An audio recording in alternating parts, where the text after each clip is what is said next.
We're going to talk about credit repair, but before I talk about credit repair, I want to tell you a quick story, something that I'm very excited to tell you.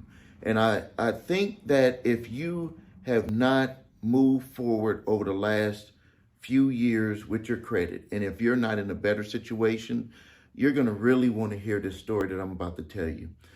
We have a young lady. I mean, she's has a pretty good job, but she just also, her and her sister had a house cleaning business. And she's been cleaning our house for probably about 14 years, maybe even longer than that. It might actually be 20 years. It's probably 20 years that she's been cleaning our house. And last year, she approached my wife and she said, we're thinking about buying a house. And my wife gave her some advice, and we were like, hey, how is your credit, finances, and all that stuff. And basically, their credit was not good, and they did not save up money for a down payment. And what we did is we told them, well, first you got to start with repairing your credit. We did not offer services because, number one, I don't allow my family and friends to become customers of my business. And the reason why is not because we can't come through for them, is that I don't want them to speak to my employees in a certain way, like, well, Steve is my cousin, or Steve is one of my neighbors, or like that. So I've had that in the past, and I just said, we just give you the information and you utilize it. And so I'm about to give you what I gave the lady that cleans our house. But also, let me continue on the story. Within 1 year, after fixing their credit, they bought a house at the height of the interest rates. And she talked to my wife again, and she said, what do you think about buying a house? The interest rates are sky high. And my wife said, you're paying 100% interest right now because you're renting. You're paying 100% interest right now. See, rich people don't tell you that stuff. Rich people just take your money and say, they think that they're not paying 7% or 8% interest, and they're paying us 100% interest. And we get all the equity. So that was number two. So we were like, go buy a house. And then my wife even helped her, like, here, didn't even charge her nothing. She said, here, this is what you do. And she said, we don't have the down payment money. She said, this is what you do. You have to start putting aside some money. You have to start putting aside some. We don't have money to put aside. Well, then you don't want the house. You have to structure your budget your household budget to start being able to get that house. And part of it was her continuing to clean, side business. Maybe you go get another few of them, some more of them. And so, long story short, they ended up saving the money for the down payment on the house. They ended up getting a house. Now, here's where the story really gets interesting. She came to us last week and she said, we've saved up $15,000 and we don't know what to do with the money. And she was like, should we put it in the stock market? And she asked, do we have money in the stock market? We said, yeah, we do have money in the stock market, but we don't think that we didn't say we don't think you should do it. We said, we're going to give you the information and you make your own decision. And we said, some money we have in the stock market, some money we just put in a CD to be able to have that money 100% secured, and it's just making small interest on there. But right now you can go out there and you can get very good interest rates on CDs. They ended up putting the $15,000 after speaking with their banker, thinking about the decision, thinking about all of the options, what we told them, what their banker told them, what their goals were as a couple, and they ended up putting that money into a CD, and they started a 401k retirement where the money is going automatically a little bit into there. This is within really a year and 6 months. This family is on their way to wealth, but it all started with fixing their credit. So what I'm going to do is I'm going to tell you, because I've given people like so much information, and we really didn't even give them any information on fixing their credit other than what I'm about to share with you right now. This is like what we told them, because we don't want to make it like we're just trying to run someone's life. We don't want to make it like we're going to give you some information and overwhelm you. We just said, this is what you need to do. You need to get all 3 of your credit reports. This is what we told her. Get all 3 of your credit reports for you and your husband, and you need to comb through those credit reports, and you need to look for Fair Credit Reporting Act violations. And we didn't say, well, she said, what is a violation? We just said, you go here. You go to the Fair Credit Reporting Act, and you look at this code here. We didn't even tell her the code, but I'm telling you the code. So I hope I'm not, by telling you the code to go look for in the Fair Credit Reporting Act, I hope I'm not putting like a net underneath you so you'd be like, well, I'm not going to do anything. Because some of the times I think maybe it should just be a brick floor and make people you're going to be on that tight wire and you're going to make it across because you're going to make it across. Because so many people right now don't do anything because they have this net, this safety net under them.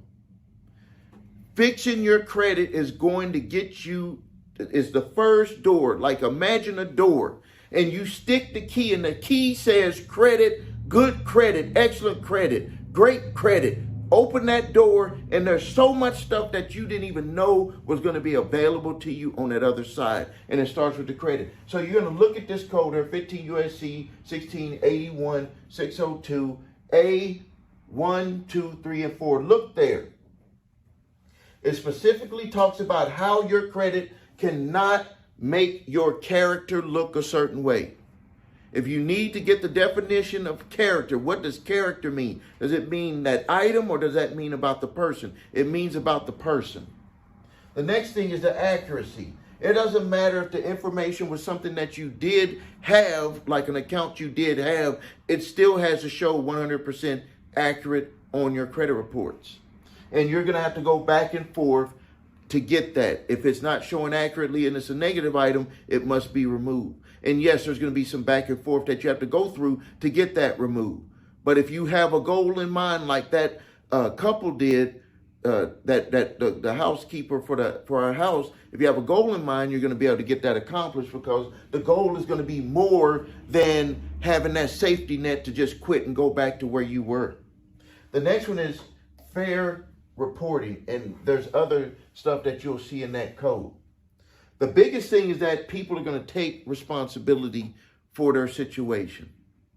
If you want to repair your credit, you either do it yourself or you find a service.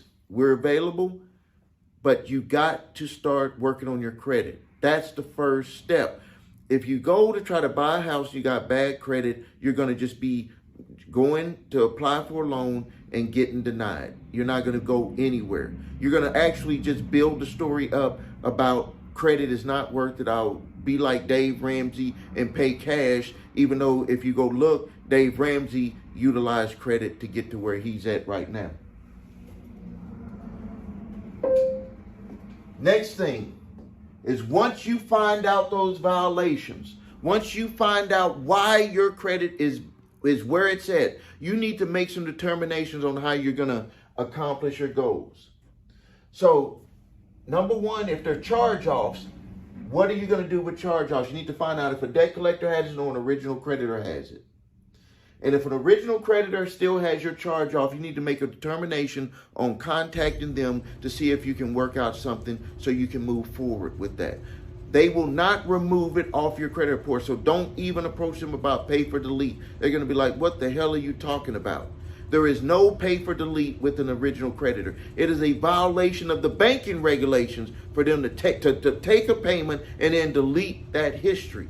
But because it's going to show you unfair on there, they can remove that information, but that's going to be a process. And you're going to have to go through the bureau and to them after you do the settlement with them on that charge-off. If they sold it to a debt collector, if you've been watching my other videos, what did I tell you to do? What did I tell you to do if they sold that charge-off to a debt collector? If they sold a charge off to a debt collector, that means that they've accepted payment for that debt. If they were to if they settle it with you, let's just say they didn't sell it and they settle it with you for less. They're just going to say settle for less. They're not going to say Joe Blow settled the debt for less. It's just going to say settle for less. It does not identify who settled the debt. It's assumed.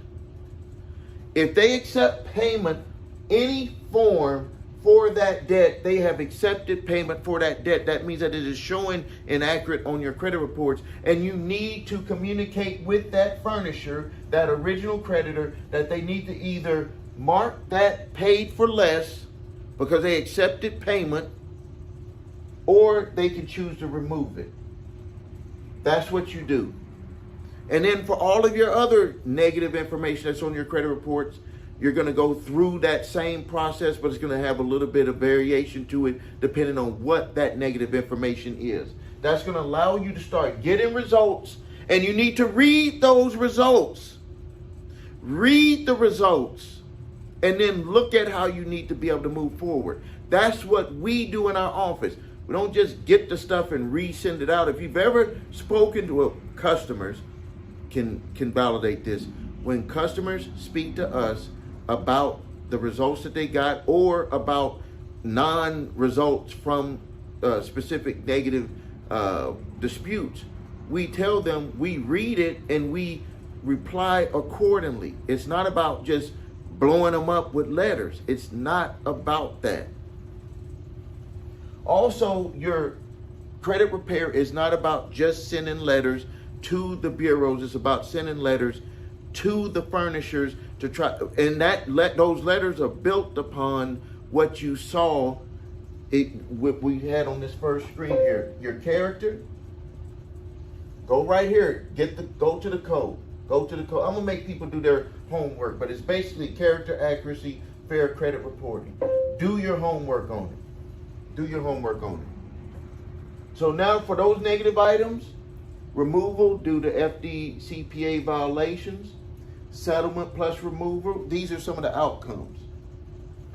FDC violation, share unauthorized party, dunning letter issues, where you might have debt collectors bought your debt, didn't do an appropriate dunning letter. You don't know what a dunning letter is? Go look at my other videos. I keep trying to give y'all even more in this video, but I'm like basically telling you what we said to our housekeeper. And she did her own homework. Sometimes it's better to have people do their own homework, because then if they really want it, they're going to go and do it. Next thing, didn't comply with debt validation request.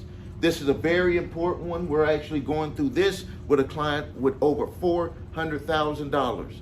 The debt collection company is dragging their feet with the attorney who is handling the case for them, dragging their feet. 2 weeks, it's been 2 weeks and no debt validation on a $400,000 debt that they actually sent a dunning letter on. And I saw issues straight from the beginning, sent the debt validation certified to the debt collection attorney, and now they're dragging their feet.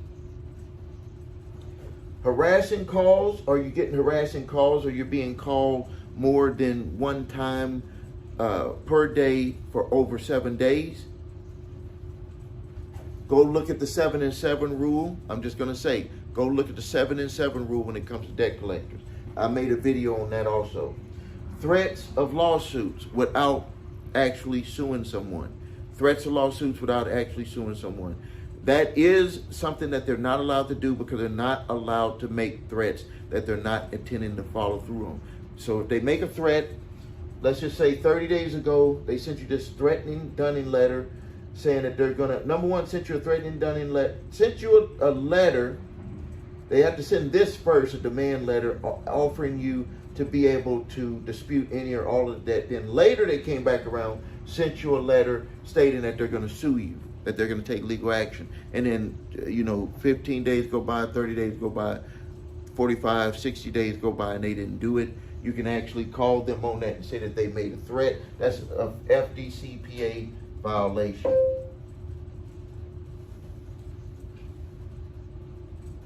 So once it's done, once it's done, you're going to feel good about yourself, because when we spoke to our housekeeper, she felt very good. Number one, about the direction of her life with her and her husband. And I'm here to tell you that if you get your financial household in order, you and your wife are on the same page, or you and your husband on the same page, or your significant other, whoever, girlfriend, boyfriend, get married if you're girlfriend, boyfriend,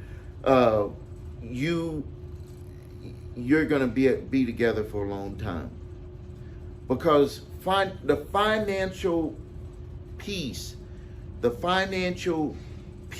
of a relationship allows you to have a clear mind, to be able, not to say that some people don't mess up, but that's because they have their own personal issues, but having that financial piece allows you to be able to move forward. Most couples end up in divorce over finances. Next thing, you're going to have confidence that you're going to get approved for stuff.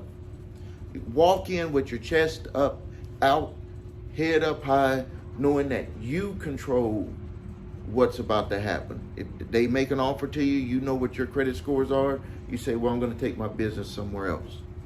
And you got to stay strong and be able to do that. You're going to pay low interest rates. You're going to save money. Remember, when they were paying 100, the housekeeper, she was paying 100% when they were renting. When they ended up getting the house, they actually started to see how they could save money. And I didn't even get into all of the money that's going to be out there for people who have houses right now. Because the people who have houses that bought when the interest rates were 7, 8%, the interest rates, they are going to go all the way back down. When I had my house mortgage, I was paying 3.2%. If it was 3.2% before, you better bet it's going to work its way back down to somewhere around there. And the only reason why I qualify for that is because I had excellent credit. And if you have good credit, you're going to be in the 4%, whatever. All of those percentage rates, that's money in people's pockets. You're going to see people who bought houses over this stretch of 3 years where the interest rates skyrocketed. When they start to refinance, it's going to be a windfall to them. And also, it's going to be another windfall, is their property values are going to jump up, because people who are trying to buy houses now, they're going to be able to buy more of a house, pay more for a house, because the interest rates are lower. So that means that they can buy more of a house with a lower payment. Boy, some of the people that didn't take my advice 3 years ago, they listened to all these other people talking about, don't get a house, don't do this, don't invest. I don't know. No job issues for promotions. They do check credit. One of the ways that they break ties, I've been in the seminars, they do break ties with individuals by looking at the credit report. If you can't manage your credit, how are you going to manage this department? You're going to sleep well at night knowing that everything is taken care of. Trust me, you lay your head down on the pillow and you will fall asleep because you don't have those worries. Finances are taken care of. I just told you about the housekeeper. They done taken a couple of trips too. I know they took one down to Guatemala and Mexico. And then there's just so many other benefits that are available. So many. So if you need help with your credit, visit thecreditrepairshop.com and you can see the offer that we have. Currently, due to the new TSR regulations, telemarketing services rule, credit repair companies have to just show you exactly what we can do. So I'm showing you exactly what we can do for you. We don't charge you up front to get started. Once you sign up and sign the agreement, which is a limited month-to-month agreement, not like some big contract, limited month-to-month agreement, you actually pay for services rendered. So services rendered, you pay. Services rendered, you pay. You can opt out at any time. You get, once you become a client, full customer service, phone customer service, live customer service, Monday through Friday, 9 to 5, chat support, email support. We take care of it from there. If you end up having to do settlements, we have a department that can help you with that. If you end up getting sued by a debt collection attorney or by a debt collector who purchased your debt and they send an attorney to sue you, or an original creditor who hires an attorney to sue you, we have a department to help you with that.